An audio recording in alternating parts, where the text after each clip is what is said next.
বাংলাদেশে ইসলাম প্রতিষ্ঠার ব্যাপারে আলেমদের দুই ধরনের ফতোয়া রয়েছে। বাংলাদেশে ইসলাম প্রতিষ্ঠার চেষ্টা বা জিহাদের ব্যাপারে আলেমদের মধ্যে দুই ধরনের ফতোয়া রয়েছে।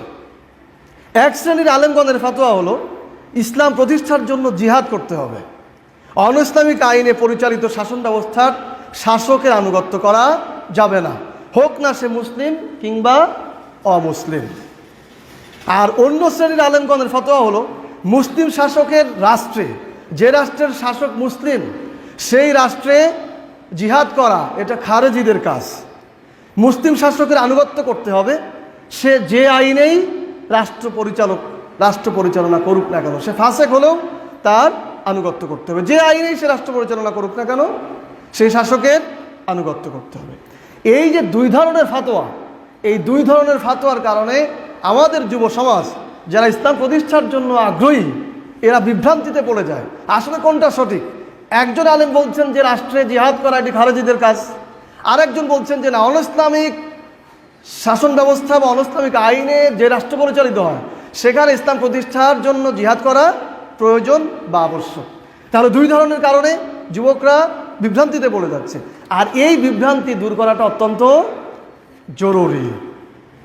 দিন প্রতিষ্ঠার মতো তথা জিহাদের মতো এরকম স্পর্শকাতর বিষয়ে দুই ধরনের ফাতোয়া থাকার কারণটা কি, এইটা আমাদেরকে জানতে হবে।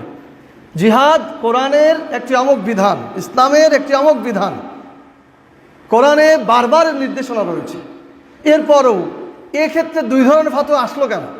দুই ধরনের ফাতোয়া থাকার কারণ হলো, বিশেষ করে আমাদের দেশে জিহাদকে কেন্দ্র করে বা ইসলাম প্রতিষ্ঠাকে কেন্দ্র করে, শাসকের আনুগত্যকে কেন্দ্র করে দুই ধরনের ফাতোয়া আসার কারণ হলো আমাদের দেশে দুই ধরনের আলেম বিদ্যমান। আমাদের দেশে দুই ধরনের আলেম বিদ্যমান। এক শ্রেণীর আলেম হচ্ছেন আরব দেশ থেকে পড়ে আসা আলেম, আরব দেশের মাদ্রাসা থেকে পড়ে আসা আলেম, আবার ভারতবর্ষের মাদ্রাসা থেকে পড়ে আসা আলেম। উভয় শ্রেণীর আলেমই বাংলাদেশে রয়েছে। আমাদের দেশের মেধাবী ছাত্ররা যখন আরব দেশগুলোতে লেখাপড়া করতে যায়, উচ্চতর ডিগ্রি আনতে যায়, সেখানে যে তারা বিশুদ্ধ আকীদা, বিশুদ্ধ আমল এগুলি শিখার পাশাপাশি আরও একটি বিশেষ বিষয় শিক্ষা গ্রহণ করে, সেটি হচ্ছে শাসকের আনুগত্য করা। সেটি হচ্ছে ইসলামিক রাষ্ট্রে জিহাদ বা বিদ্রোহ করা, এগুলি হচ্ছে খারেজিদের কাজ, সন্ত্রাসী কাজ। এই ধরনের শিক্ষা তারা অর্জন করে। কেন করে? এটা তাদের শিক্ষা সিলেবাসের অন্তর্ভুক্ত। ওই দেশগুলোর যেই শিক্ষা সিলেবাস রয়েছে, যেই শিক্ষা কারিকুলাম রয়েছে, সেখানে শিক্ষার সিস্টেমটাই এরকম। বিশুদ্ধ আকীদা শিখবে, বিশুদ্ধ আমল শিখবে, এবং ওই দেশে যাতে বিদ্রোহ না হয়, ওই দেশে যেন শাসকের বিরুদ্ধে কেউ চলে না যায়, এই জন্যই সিলেবাস দেওয়া। কারণ হলো প্রত্যেক দেশের শিক্ষা কারিকুলাম, শিক্ষা ব্যবস্থা, শিক্ষা সিলেবাস নিয়ন্ত্রণ করে শাসকেরা।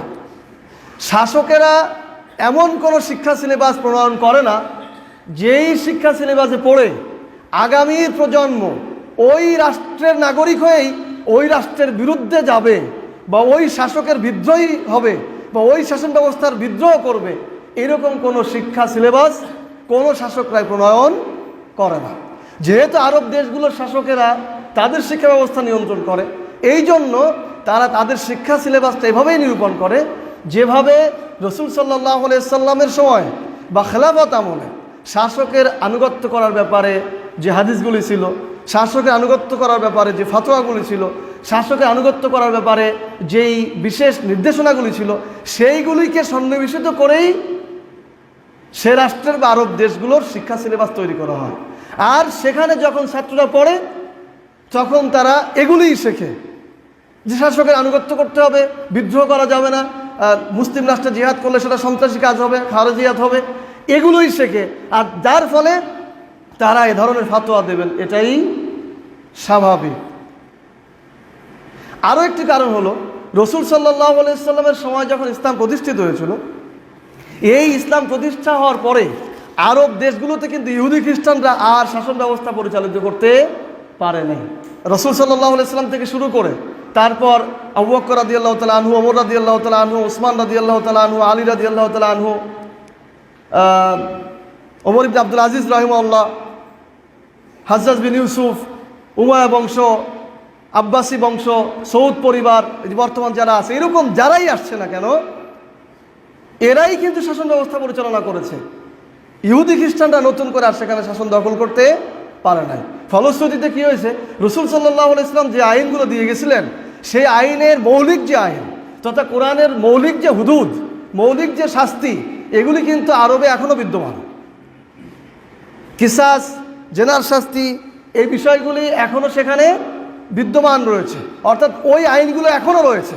কাজেই সেখানে শাসকের আনুগত্যের কিছু যৌক্তিকতা রয়েছে, যদিও এখনও যারা শাসন ব্যবস্থা পরিচালনা করে তাদের নিয়ে অনেক প্রশ্ন রয়েছে, তাদের শাসন কার্য নিয়ে অনেক প্রশ্ন রয়েছে যে তাদের বিষয়টি আসলে কি। কিন্তু যেহেতু মৌলিক আইনগুলি রয়েছে, কোরআনের মৌলিক শাসন রয়েছে, কোরআনের মৌলিক বিধান রয়েছে, সেক্ষেত্রে সেখানে এই ফাতোয়াটা থাকতেই পারে যে শাসকের আনুগত্য করতে হবে। এই সামগ্রিক কারণেই মূলত ওই দেশ থেকে যারা লেখাপড়া করে বা ওইখানের ছাত্ররা, তারা মুসলিম রাষ্ট্রে বা মুসলিম শাসকের রাষ্ট্রে সেখানে জিহাদ করা যাবে না বা বিদ্রোহ করা যাবে না, এটাই তারা শেখেন এবং এভাবেই তারা ফাতোয়া দিয়ে থাকেন। অন্যদিকে ভারতবর্ষের মাদ্রাসা ছাত্ররা যেই শিক্ষা সিলেবাসে পড়ে, সেই শিক্ষা সিলেবাস তৈরি হয়েছিল, সেই শিক্ষা সিলেবাস প্রণয়নই হয়েছিল অন ইসলামিক শাসন ব্যবস্থার শাসকদের বিরুদ্ধে বিদ্রোহ করার জন্য।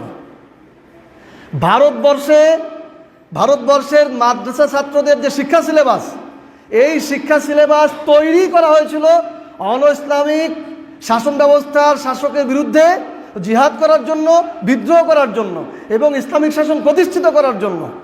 এই উদ্দেশ্যে শিক্ষা সিলেবাস প্রণয়ন করা হয়েছিল। ভারতবর্ষের মাদ্রাসা শিক্ষা সিলেবাসের যে প্রেক্ষাপট, সেই প্রেক্ষাপট হলো ভারতবর্ষের শ্রেষ্ঠ পর্যায়ের আলেম শাহ ওয়ালিউল্লাহ মুহাদ্দিস দেহলভী রাহিমাহুল্লাহ, শাহ আব্দুল আজিজ রাহিমাহুল্লাহ, এনারা ছিলেন শ্রেষ্ঠ পর্যায়ের আলেম। ইনাদের নেতৃত্বে তৎকালীন সময়ের শাসক, ইংরেজ শাসক, খ্রিস্টান শাসক, এই শাসকদেরকে কিভাবে এখান থেকে পরাজিত করে তাড়ানো যায়, এই সিদ্ধান্ত গ্রহণ করে তেনারা আজাদি আন্দোলন নামে একটি আন্দোলন তৈরি করেছিলেন, আজাদি সংগ্রাম বা আজাদি আন্দোলন। এই আজাদি আন্দোলনের ধারাবাহিকতায় 1831 সালে বালাকোটের প্রান্তরে যুদ্ধ সংগঠিত হয় এবং সেই যুদ্ধে নেতৃস্থানীয় আলেম যিনারা ছিলেন, মাওলানা হুসাইন আহমদ রহিমাউল্লাহ, মাওলানা শাহ ইসমাইল রহিমাউল্লাহ, মাওলানা আব্দুল হাই সহ অন্যতম যে সকল নেতৃবৃন্দ ছিলেন, তারা এই বালাকোটের ময়দানে শাহাদত বরণ করেছিলেন। ইংরেজদের সাথে যুদ্ধ করে এই ময়দানে ওনারা শহীদ হয়েছিলেন। ওনাদের সাথে আরেকজন বীর মুজাহিদ ছিলেন, যার নাম হচ্ছে মাওলানা কাসেম রহিমাউল্লাহ। এই কাসেম রহিমাউল্লাহ ওই যুদ্ধে বেঁচে ছিলেন। কাসেম রহিমাউল্লাহ যখন দেখলেন যে আমাদের নেতৃস্থানীয় আলেমরা শহীদ হলেন, তাহলে আবারও নতুন করে ইংরেজদেরকে তাড়ানোর জন্য, এই শাসকদেরকে পরাজিত করার জন্য কি করা যেতে পারে, তখন উনি ভারতের দেওবন্দে একটি মাদ্রাসা প্রতিষ্ঠিত করলেন এবং তার সিদ্ধান্ত ছিল এই মাদ্রাসায় যে ছাত্ররা পড়বে তারা এক একজন মুজাহিদ হবে এবং এই ইংরেজ শাসকদের বিরুদ্ধে যুদ্ধ করবে, এদেরকে এখান থেকে তাড়াবে এবং এই ভারতবর্ষে আবারও ইসলামিক শাসন প্রতিষ্ঠিত হবে। এই উদ্দেশ্যে উনি ভারতের দেওবন্দে মাদ্রাসা প্রতিষ্ঠিত করেন। আর এই মাদ্রাসায় ছাত্ররা যখন পড়তো তাদেরকে কোরআন হাদিস শেখানোর পাশাপাশি জিহাদের প্রশিক্ষণ দেওয়া হতো, তাদেরকে সেইভাবে গড়ে তোলা হয়েছিল এবং এক পর্যায়ে এই মাদ্রাসা থেকেই গোটা ভারতবর্ষকে দারুল হার্ব বলে ফাতোয়া দেওয়া হয়েছিল, অর্থাৎ যুদ্ধের ভূমি, এখানে যুদ্ধ করতে হবে, ইংরেজ শাসকদেরকে পরাজিত করতে হবে। এবং একসময় সর্বাত্মক যুদ্ধ শুরু হয়, তারপর ইংরেজরা এখান থেকে চলে যেতে বাধ্য হয়। এই ইংরেজরা যখন চলে যাওয়ার পরে এই মাদ্রাসা ছাত্ররা বিভিন্নভাবে বিভিন্ন জায়গায় আবারও অসংখ্য মাদ্রাসা তৈরি করলেন এবং সেই মাদ্রাসার শিক্ষা সিলেবাসের মধ্যে অন্তর্ভুক্ত করলো ইসলামী সিয়াসত, ইসলামী খেলাফত। ইসলামী সিয়াসত মানে ইসলামী রাজনীতি, ইসলামী খেলাফত মানে খেলাফতের শাসন, ইসলামী শাসন, জিহাদ, কিতাল, এই জাতীয় যেই বিষয়গুলি ছিল সেগুলি শিক্ষা সিলেবাসে অন্তর্ভুক্ত করা হলো। আর সেই ধারাবাহিকতা আজও বিদ্যমান। সুতরাং এই শিক্ষা সিলেবাসে যারা পড়ে, এই ভারতবর্ষের মাদ্রাসার শিক্ষা সিলেবাসে যারা পড়ে, তারা জিহাদের পক্ষে ফাতোয়া দেবে, তারা কিতালের পক্ষে ফতোয়া দেবে, তারা অনৈসলামিক শাসনের বিরুদ্ধে ফতোয়া দেবে, তারা অনৈসলামিক শাসন প্রতিষ্ঠার বিরুদ্ধে বিদ্রোহ করবে। এটাই স্বাভাবিক, কারণ তারা এই শিক্ষা সিলেবাসে পড়েছে, এই তারা শিক্ষা অর্জন করেছে। সুতরাং আমরা বলতে পারি যে আরব ভারতবর্ষ এই জায়গাগুলোর প্রেক্ষাপট ভিন্ন, শাসন ব্যবস্থা ভিন্ন, শিক্ষা সিলেবাস ভিন্ন, যার কারণে এই দুই জায়গার ফাতোয়া এক হওয়া সম্ভব নয়। আর আরব দেশের ফাতোয়াও ভারতবর্ষে দেওয়া সঠিক হবে না। আর আরেকটি কারণ হচ্ছে ইংরেজ শাসকরা ভারত ছেড়ে চলে গেছে, ভারতবর্ষ ছেড়ে চলে গেছে, কিন্তু তাদের সেই নীতি, তাদের সেই আদর্শ, তাদের সে শাসন ব্যবস্থা, তাদের সে আইন আজও পুঙ্খানুপুঙ্খ রূপে বাস্তবায়িত। তাদের শিক্ষায় শিক্ষিত, তাদের আদর্শে আদর্শিত লোকেরা এখনো তাদের শাসন ব্যবস্থা চালিয়ে যাচ্ছে। এবং আজ পর্যন্ত এদেশ যতই স্বাধীন হোক না কেন, এখনো এদেশের মূলত শাসন ব্যবস্থা নিয়ন্ত্রণ করে সেই ইংরেজরা, সেই খ্রিস্টানরা। যেহেতু তাদের শাসন ব্যবস্থা, তাদের নীতি, তাদের আদর্শ এখনো বিদ্যমান, সুতরাং ভারতবর্ষের সেই শাহ ওয়ালিউল্লাহ মুহাদ্দিস দেহলভী রহিমাহুল্লাহর যে ছাত্ররা, যারা 1831 সালে বালাকোটের প্রান্তরে শহীদ হয়েছিল, তারা যে আন্দোলন করেছিল, তারা যে মাদ্রাসা প্রতিষ্ঠিত করেছিল, তারা যে শিক্ষা সিলেবাস দিয়েছিল, যে উদ্দেশ্যে দিয়েছিল, ইসলামিক শাসন প্রতিষ্ঠা করার জন্য দিয়েছিল, ইংরেজদের আইনকে, ইংরেজদের শাসনকে দূরীভূত করার জন্য যে শিক্ষা সিলেবাস তারা প্রণয়ন করেছিল, যেহেতু ইংরেজদের সেই আইন এখনও চলে যায়নি, ইংরেজদের সেই শাসন এখনও পরাজিত হয়নি, কাজেই এদেশের সেই ভারতবর্ষের যে দেওবন্দ মাদ্রাসার যে শিক্ষা সিলেবাস, শাহ ওয়ালিউল্লাহ মুহাদ্দিস দেহলভীর যে রাজনৈতিক চেতনা, যেই চিন্তা, সেটার কাজও এখনও শেষ হয়নি।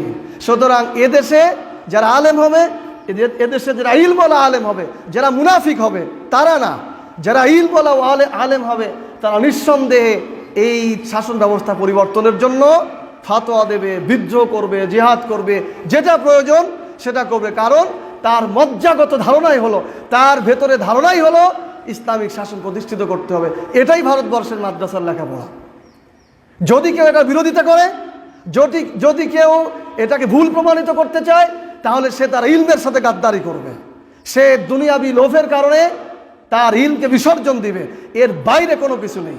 এটাই হচ্ছে বাস্তবতা। সুতরাং আমরা বলতে পারি যে ওই জায়গাটা এখানে নিয়ে আসলে এটা সঠিক হবে না।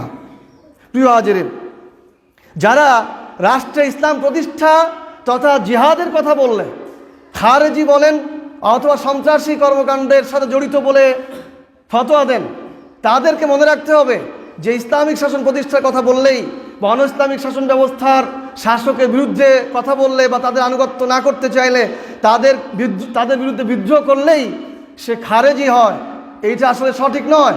কারণ ইসলামের ইতিহাসে আমরা দেখেছি ইয়াজিদ যখন শাসন গ্রহণ করেছিল, ইয়াজিদ যখন শাসন গ্রহণ করেছিল, তখন হুসাইন রাদিয়াল্লাহু তাআলা আনহু ইয়াজিদের অনইসলামিক শাসন ব্যবস্থার কারণে, অনইসলামিক শাসনের কর্মকাণ্ডের কারণে হুসাইন রাদিয়াল্লাহু তাআলা আনহু তার আনুগত্য স্বীকার করেননি, বরং ইয়াজিদের বিরুদ্ধে শেষ পর্যন্ত বিদ্রোহ করেছেন এবং এ কারণে তাকে হত্যার শিকার হতে হয়েছে, শাহাদাত বরণ করতে হয়েছে। এরপর হাজ্জাজ বিন ইউসুফ, ইতিহাস যাকে জালিম শাসক হিসাবে উপাধি দিয়েছে, হাজ্জাজ বিন ইউসুফের এই অনইসলামিক বিভিন্ন কর্মকাণ্ডের কারণে সাহাবী আব্দুল্লাহ ইবনে জুবাইর রাদিয়াল্লাহু তাআলা আনহু তিনি হাজ্জাজ বিন ইউসুফের আনুগত্য করেননি, যার ফলে তাকেও হত্যার শিকার হতে হয়েছে, শাহাদাত বরণ করতে হয়েছে। যদি শাসকের বিরুদ্ধে গেলেই সে খারেজি হয়, তাহলে হুসাইন রাদিয়াল্লাহু তাআলা আনহু এবং আব্দুল্লাহ ইবনে জুবাইর রাদিয়াল্লাহু তাআলা আনহুকেও খারেজি বলতে হবে।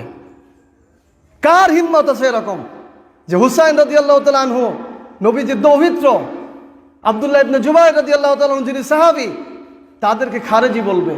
এরকম হিম্মত আছে কার? যেহেতু তাদেরকে খারেজি বলা যাবে না, ঠিক অনুরূপভাবে আজও পৃথিবীর দেশে দেশে যে সমস্ত দেশে অন ইসলামিক শাসন প্রতিষ্ঠিত রয়েছে, অন ইসলামিক আইন প্রতিষ্ঠিত রয়েছে, যদিও নামে মুসলিম, তারা সেই ইহুদি খ্রিস্টানদের শাসন বাস্তবায়ন করে যাচ্ছে। এই সকল শাসন ব্যবস্থার বিরুদ্ধে যারা বিদ্রোহী হয়ে উঠবে, এই সকল শাসকের বিরুদ্ধে যারা বিদ্রোহ করবে, তাদেরকেও খারেজি বলা যাবে না, বরং এটা হচ্ছে তাদের উপর একটা অপবাদ। হ্যাঁ, যদি খারেজি বলা যাবে তাদের, যদি করে মুসলিম ভূখণ্ডে যেখানে ইসলামিক শাসন রয়েছে, কোরআনের আইন বাস্তবায়ন রয়েছে, পরিপূর্ণ ইসলাম রয়েছে, সেখানে যদি কোনো তুচ্ছ কারণে কেউ ইসলাম থেকে সরে যে মুসলিমদেরকে হত্যা শুরু করে, তাদেরকে আক্রমণ শুরু করে, সেক্ষেত্রে যারা সন্ত্রাসী কর্মকাণ্ড করবে তাদেরকে খারেজি বলে ফতোয়া দেওয়া যেতে পারে। কিন্তু যে সকল মুসলিম দেশে, মুসলিমাত দূষিত দেশে ইসলামিক আইন প্রতিষ্ঠিত নেই, সেখানে যারা ইসলাম প্রতিষ্ঠার জন্য চেষ্টা করবে, ইসলামিক আইন প্রতিষ্ঠার জন্য চেষ্টা করবে, তাদেরকে খারেজি বলা যাবে না, বরং এটি একটি স্পষ্ট অপবাদ।